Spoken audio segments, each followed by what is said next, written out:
So the first thing we're going to do on this spread on the SPX is to analyze or simulate price movement.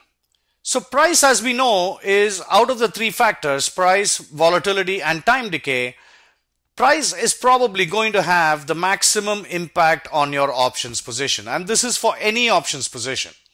Of course, we're not talking about very special situations like if the option is expiring tomorrow, or perhaps there's earnings coming out in the next couple of days. In that case, the volatility will be pumped up. So we're not talking about any extraordinary situations like that.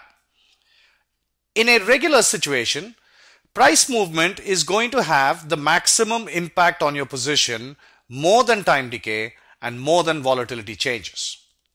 So let's first look at price simulation and try to understand what will happen to our position if something happens with the price, or if certain things happen with the price. So the Thinkorswim platform provides you various tools to simulate price, and I'm sure all the other platforms also provide you some of these tools. So the first thing you see here, you have a plus 10%, you have a live row, and then you have a minus 10%. So these are basically, it's a simulation, a price simulation. So it tells you, 1353 is the current SPX price. So the plus 10% tells you what will happen to your position if the S&P 500 goes up 10%. So it will be going from 1353 to 1488. Now that's a huge jump. I don't think, simulating something like plus 10% is going to be very helpful. So let's change the percentage to plus 5%. Now you can see there are various percentages available to you to simulate your price. So let's go take plus 5% and minus 5%. So that's a reasonable way to simulate your price movement.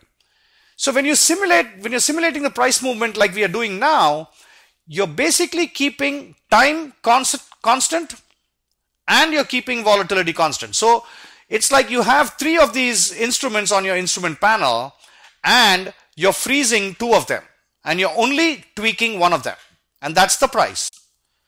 We are saying that if it goes down 5%, then this is where the S&P will be on the left dotted line, and if it goes up 5%, this is where we will be. And then these two rows tell you exactly what your profit and loss is going to be. So if we go up 5%, this is what our P&L will be. It'll be $1,800. If it goes down 5%, this is what our loss will be. We'll be down $3,500. So why is this happening? Why is this double than this? Well, that's because we have more risk on the downside. And these losses are only on paper. Bear in mind, even if it goes 5% down, that's at a strike price of that's at a price of $12.85.